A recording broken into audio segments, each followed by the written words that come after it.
This game is reviewed terribly. People saying it failed as a remake and just overall a huge disappointment. But looking at reviews from sources like Steam and Metacritic, you'll get kind of conflicting answers. So, let's get into it. Who could that be? Hello? Jill, are you okay? Brad, is that you? Listen, you gotta get out of there. What are you talking about? I don't have time to explain. You gotta get out of there right now. All right, let me grab my...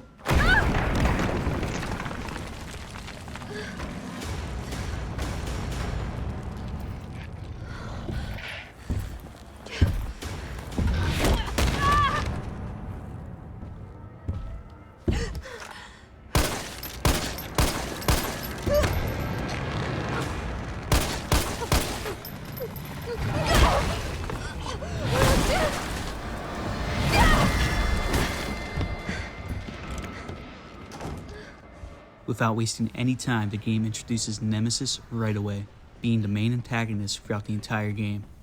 Despite this section being mostly a giant cutscene, it shows how intense and intimidating Nemesis can be, chasing you down throughout the whole apartment complex until you finally see a way out.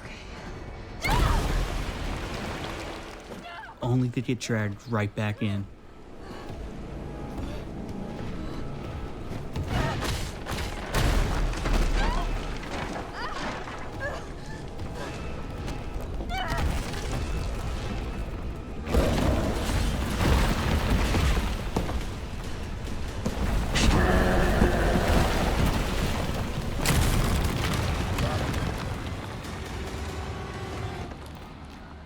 Somehow, with an incredible amount of luck, Jill manages to escape and gets to join up with the man who's trying to call her from earlier.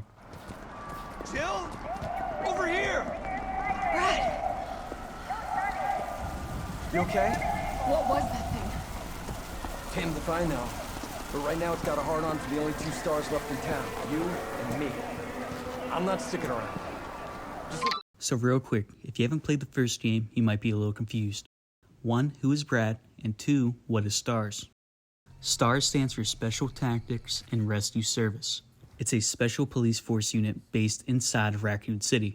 And after the events of Resident Evil 1 and 0, most members are either dead or just left the city completely. With the exception for 2 members, the last 2 being Jill Valentine and the other member being Brad Vickers. Now Brad is Alpha Team's helicopter pilot. During the events of the first game, things take a turn for the worst, with Alpha Team getting ambushed by a pack of zombified dogs. Despite Brad being in a special police unit, he completely freaks out. He panics and leaves everyone behind. Hey, Brad! Where the hell's he going?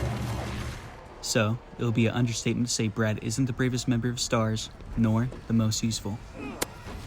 Despite that, he still tries to help Jill as much as possible, even if it didn't actually buy her that much time. 4 fucking seconds! It took you 4 fucking seconds to piss me off again! But still, you gotta give him some credit. He calls her apartment trying to warn her. Hello? Jill, are you okay? Then he runs all the way over to check on her, Jill? Over here! and then sacrifices himself when they both get cornered. Come on, Jill. We know how this ends. No, I don't. Are we still a team? Always. Then do me a favor. Don't fuck up like I did. Go! Giving this cowardly character from the first game some form of redemption.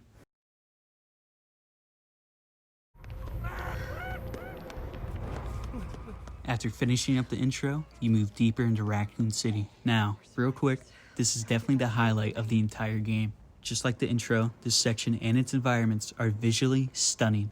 In the previous game, the environments were typically long, dark, and moody hallways. Now, those dark, creepy hallways are replaced with bright neon signs, well-designed posters displaying fake movies, and even tasteful fake advertisements. And overall, just a lot of pretty lighting effects that aren't seen in any other Resident Evil game. There's even a mini puzzle that uses one of those advertisements just to tell you a code to a safe. Not only do the neon lights shine in this section, but this is where Nemesis really shines the brightest. And he is truly ruthless. If you aren't prepared and ready to dodge at a moment's notice, This area can be absolutely punishing.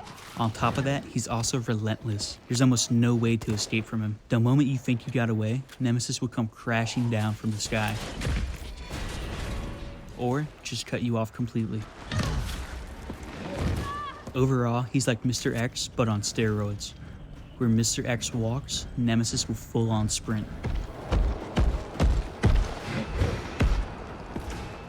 When you go into a safe room, Mr. X, after a bit of time, will get bored and eventually just walk away. Meanwhile, Nemesis will just stand there, watching, waiting for the moment for you to come back out. Nemesis is just crazy. He's even able to convert nearby zombies into these weird tadpole-like monsters. And not only can Nemesis just sprint towards you, but the list keeps on going. Nemesis even having range. He has tentacles that he can use as whips to lasso Jill back towards him at any point. As if all that still isn't crazy enough, he still shows up later in the game with a flamethrower.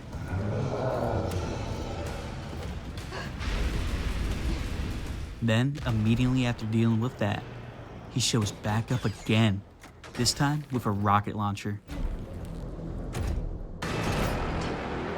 Rocket launcher? Really? Overall, the visuals combined with Nemesis is what makes this area so good in my opinion. But sadly, this is where most of the praising stops. For the very few things I like about this game, there's a lot, and I do mean a lot, to dislike. Like, why is there always a sewer section? Who put this cutscene in the game? There's a lot of cut content. How is the Nemesis AI so bad at points? There's a cutscene for every little thing. Why is the game so short? Why is the game so linear? Again, why did they add this cutscene? There's definitely way more to complain about, especially if you're a fan of the original PS1 version, which is reviewed really well, or if you're a fan of the RE2 remake, which is also reviewed really well. There's also a certain part of the game I can't help but dislike so much. In this section where you hold out in the hospital lobby, with zombies breaking in through each window. On paper, this sounds like a fun and engaging action-packed moment, but the way this gets executed is pretty mediocre. These enemies are not designed for hordes at all. They move way too slow, and on top of that, they barely spawn in at all. And each one you do kill will have this awful animation and sound that doesn't fit the game at all. While also the zombies just outside the window aren't actually zombies. They're just a prop that stands in a place and they look awful. You may ask why I'm so critical about this section, and that's because this exact same premise was used in Resident Evil 4, a game that came out 15 years before this one, on significantly weaker hardware. And funny enough, it did the exact same premise so much better. In Resident Evil 4, instead of taking place in a hospital, it takes place in a cabin, where you and a companion fend off a huge group of enemies, with the game actually giving you the ability to barricade each window, or if you want to, you can even break each and every window yourself and shoot at every enemy coming your way. Not only that, but this older game actually has significantly more enemies spawning in, making it so you can easily get overwhelmed at any point, while the cabin also having 2 stories, where you can push enemies off ladders before they can climb up. It's just a little embarrassing to be completely outdone by a significantly older game operating on weaker hardware.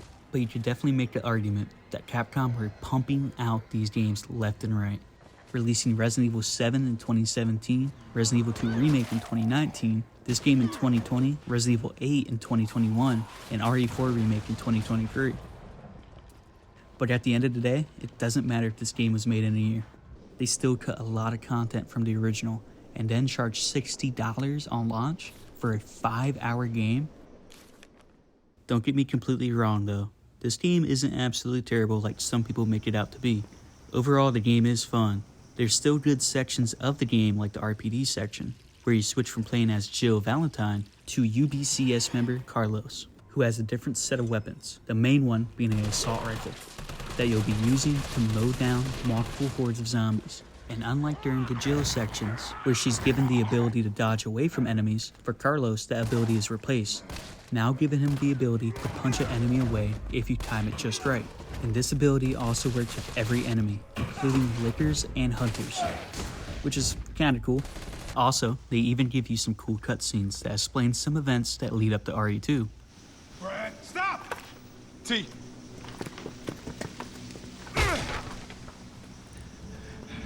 man. Not you too. Sorry. Sorry.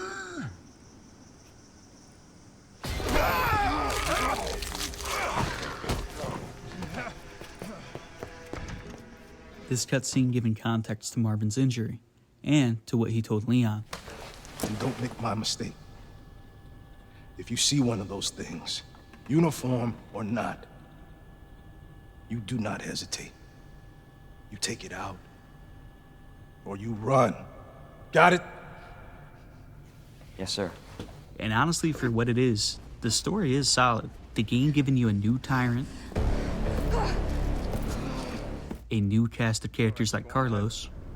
I'm not gonna die on you, leave you in a cold, cruel, Carlosless world. Okay. And the other members of UBCS, also giving you antagonists like Nikolai.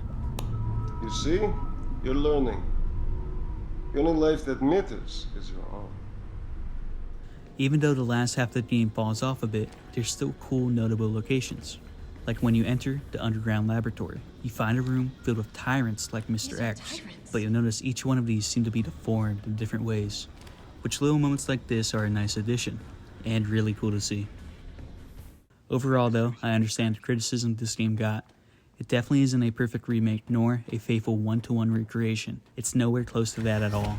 But it is a okay game, with fun gameplay and a good story, but with nothing super special about it. The only true crime this game committed was cutting a lot of content from the original, which made this game super short, and then charging $60 at launch. It definitely left a bad taste in everyone's mouth. Currently, that price is reduced to $40, which in my opinion is still way too much, especially since Resident Evil 2 Remake is also $40. The crazy thing is even the new Resident Evil 4 Remake that just came out last year is also $40. And those two games are significantly better games that are significantly longer and with way more replayability. But the one thing Capcom does well is when it's sale time, changing that ridiculous $40 price tag to just $10. And for just $5 more, you can get both Resident Evil 2 and 3 for just $15. And for that price, I can definitely recommend you checking out this game.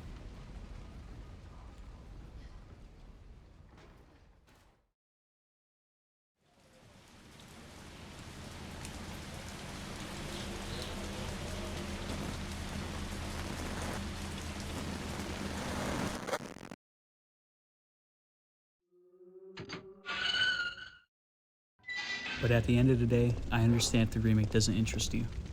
You can still always just play the original. Just understand it's now almost 25 years old, and with the gameplay and the graphics, it can definitely feel a bit dated, so it can be a bit challenging to actually get into. But that's typically the issue with most PS1 games.